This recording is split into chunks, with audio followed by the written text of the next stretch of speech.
So good lang sa inyo mga lods. Then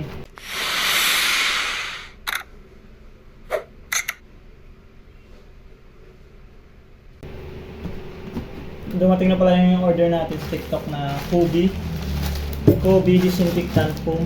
So yan, unboxing ko sa inyo mga lods at i-review ko sa inyo kung paano siya gamitin sa helmet. So tabi muna natin to.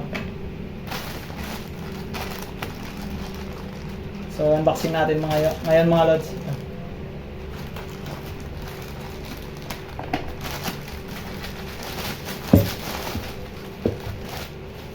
So pag bumili kayo, ito yung dadating sa inyo. Ayan.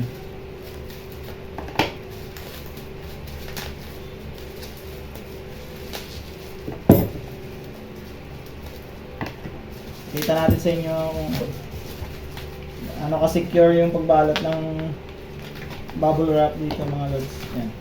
So ito na siya. Ayan, ito na siya ang dumating sa inyo kapag umorder kayo. Ayan mga lods, oh.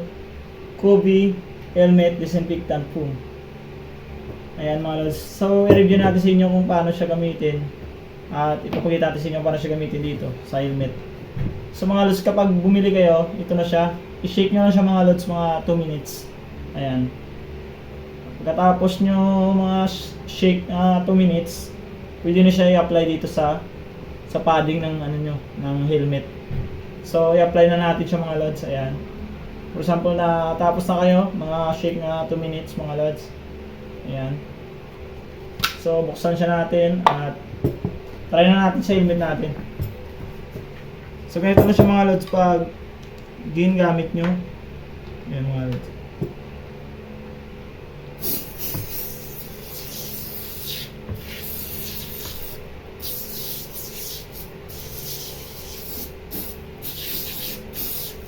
Hindi nyo na siya kailangan nga labhan mga lods.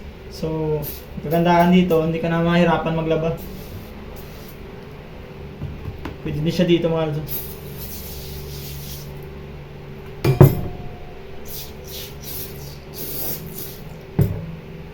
2 to 3 minutes bago magkonti yung bula niya, tsaka nyo punasan ng towel. Ganun lang gumamit mga lods ng Kobe disinfectant foam. Ayan mga lods. Ayan. Ganun lang mag-apply mga lods kung hindi pa kayo ano. So ganito sa mga lods, pag konti na lang bula niya, so pwede nyo na siya punasan. Ayan. Hintayin nyo lang, pagtapos nyo spray ng Kobe, hintayin nyo lang na 2 to 3 minutes bago nyo punasan ng towel. Ayan o. Tignan nyo mga lods kung gaano kaganda. Yan, pagkatanggal ng bula nyo mga lods, doon nyo makikita na sobrang linis nya na. At parang natanggal na yung amoy sa helmet nyo. Ayan.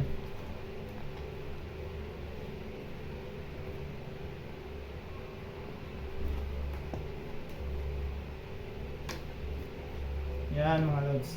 Pwede nyo punasan itong labas mga lods. Yan, tignan nyo kung gaano kaganda yung padding nyo pagkatapos nyo punasan.